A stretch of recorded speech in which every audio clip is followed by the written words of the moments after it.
just want me to add a certain sound effect here, don't ya?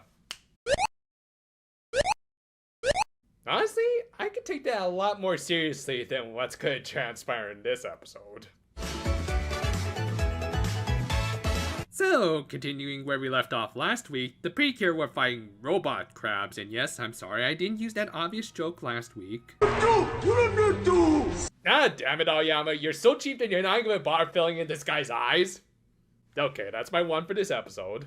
Because honestly, the animation in this episode is fine, there's just other recurring problems that we'll point out when appropriate. For now though, we had a somewhat decent fight as the Precure dealt with Chongie as Butler tried to fill up the remainder of the casket, but was interrupted by Manatsu, who managed to break the bottle after it just fell down softly underwater. Whoever sent this obviously has no idea about the physical limitations of life underwater. Still, the world was saved, but Manatsu was KO'd and de-transformed yet again. Seriously girl, get a more secure bag. Fortunately, Elda saved her with the trapdoor they used back when Laura was captured, though of course this meant she and her team who followed found themselves locked in the dungeon, but as just so happened, Elda forgot to lock the door. With that, our heroines managed to hide rather easily. I mean, come on, Butler, you would think to look in the room closest to the dungeon. But anyway, with a little time, Laura finally got around to telling the backstory of Cure Oasis and the witch that we were all waiting to hear. And as it turned out, the witch was indeed a destroyer of worlds, though as for why exactly? 私たちには理解できなくても、ただそのように生まれてしまっただけなのです。Oh, come on. We all know there's an obvious reason to that. Every villain is lemons. And yet somehow she managed to be taken out by cannon fire. Yeah, I think even Squid Girl's a better destroyer than you, lady. Of course, the injured witch was discovered by Oasis, who as we learned, her real name was Arnett. And unaware of who the giant fish lady was, she nursed the witch back to health out of the kindness of her heart. 私たちももう友達だよね。 And if we're not friends, then I'm just gonna have to turn you into sashimi. Or at least that's what she should have done, as after recovering, the witch restarted her campaign of destruction. As a result, Arnett later became a Precure after making a similar pact like our current batch of heroines, though I guess we'll never learn the backstories behind these characters. Shame because they have some cute designs. Anyway, the two's paths inevitably crossed again, which was an awkward reunion to say the least. Also, Arnett just kind of got at least half of a full transformation sequence for herself. Not exactly sure why they put so much effort into this and not more into some of the fight scenes later in this episode, but we'll get to those in just a bit. But okay, this is actually a pretty interesting and gripping little twist to this tale, so how was it all resolved? Well, after a pretty gripping fight where the two unwilling combatants shed some tears, and Arnett just managed to use both the land and ocean rings, pretty much confirming that she's 6 times stronger than any member of our current team, the witch called a stalemate and retreated. She said that they'd continue their fight the next day, but she then decided to reschedule to the next day, and the next day, and the next day. And the next day, and the next day, and the next day, and the next day. Okay, I'm sorry, but am I supposed to take this seriously? Because this just feels like one of the longest setups to a punchline ever.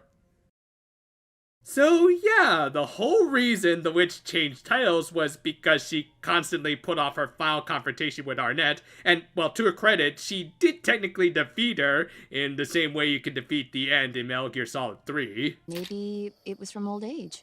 You mean you kicked the bucket in the middle of a battle? I think the thing that really throws me off is the fact that I've seen something like this done in Kanpai Senshin After 5. Yeah, in case you never heard of it, this was a parody of Super Sentai featuring a team of heroes who frequented a pub every night after fighting evil while still in full costume. And as it just so happened, the villain of their show, the Nameless Commander, worked there as a chef to help make ends meet when trying to conquer the world. So yeah, obviously this was a ludicrous comedy, but even though it wasn't produced by Toei, many consider it a worthy successor to Akiba Ranger, and a lot of its success was thanks to the villain of the show, who was the most hilarious and likable character, who, like the witch, constantly put off actually defeating his enemies as he secretly liked them and their eternal conflict. On that note though, the big difference between the commander and the witch here is the fact that I actually felt really bad for him. The dude knew that prolonging their fight was eating away at his savings, and yet he not only never defeated his enemies in spite of numerous opportunities to do so,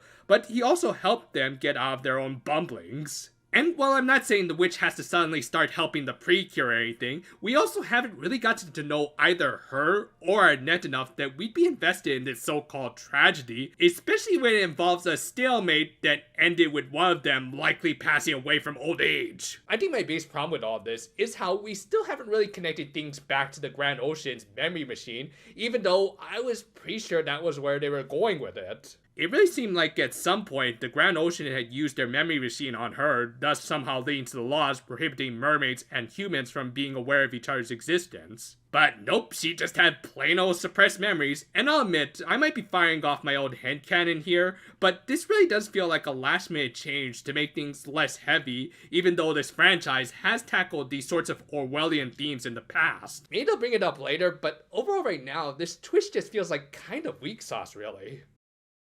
Anyway, robot crabs eventually found them, forcing them to take their fight outside, and then they immediately used their finisher. Yep, technically the final monster of the week for this series, and they just went straight to the finisher. Oh, but then the witch showed up, having finally gotten over her plot-convenient amnesia. She of course realized that Arnett had passed away a long time ago, and thus nothing could stop her. Oh, come on, lady. Don't be so lazy that you end up stealing someone else's gimmick. But yeah, now it seemed like we were getting into the series' final boss fight, and at first we were getting a pretty gripping battle thanks to all of the sheer emotions the witch was laying out, having realized the person that she cared the most about was long gone. But then Manatsu used speech no jutsu, and nothing against the character herself, as this was a pretty good speech with her making the witch realize why she had put off their fight, and how she ultimately wanted to go against her poorly defined motivations and just befriend Arnett. Realizing this, the Sea Witch, ironically, went the same way as the Little Mermaid and passed on with Arnett. Didn't Laura already tell you that? Oh, her Precure name, yeah, right, yeah, it took a bit of a while to actually learn that in the show, didn't we?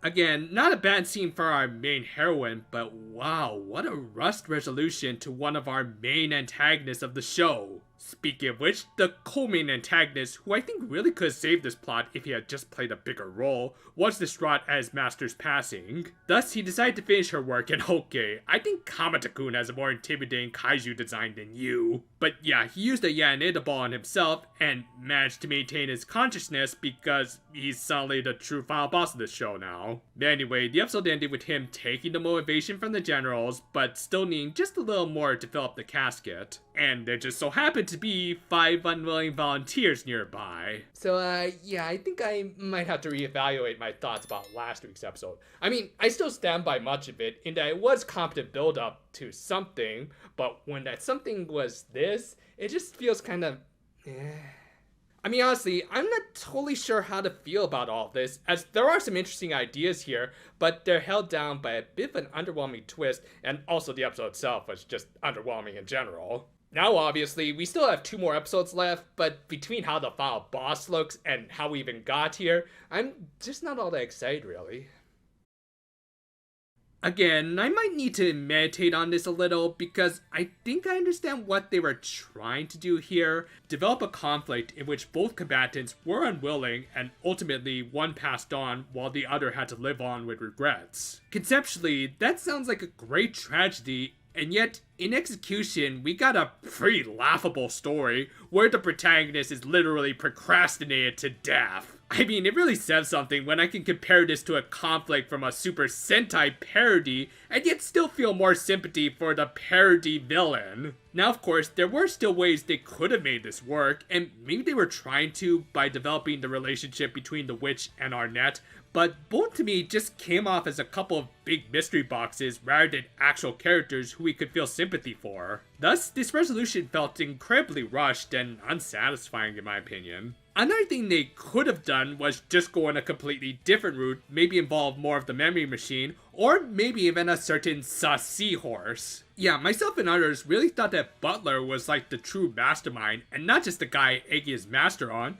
but nope, just a figurative and now literal giant simp. If he had had more involvement, like maybe he had pushed the witch into evil, at least we could have felt bad that she was manipulated, but nope, it was confirmed that she was just evil, for no particular reason, which I wouldn't mind if they weren't trying to make us feel bad for this character. I don't know, maybe I'm missing something, but this episode just felt a little empty. Not helped by the underwhelming fights that I won't even blame Michiru Aoyama for. I mean, I've never liked his style, but I don't think any animator could make these rush fights look good. And sure, they're probably saving up for next week's final battle, which is looking good, but with such an underwhelming resolution to an underwhelming antagonist, I'm probably just gonna watch for the pretty colors. If you haven't seen them yet, I actually managed to get 2 videos out for the upcoming season.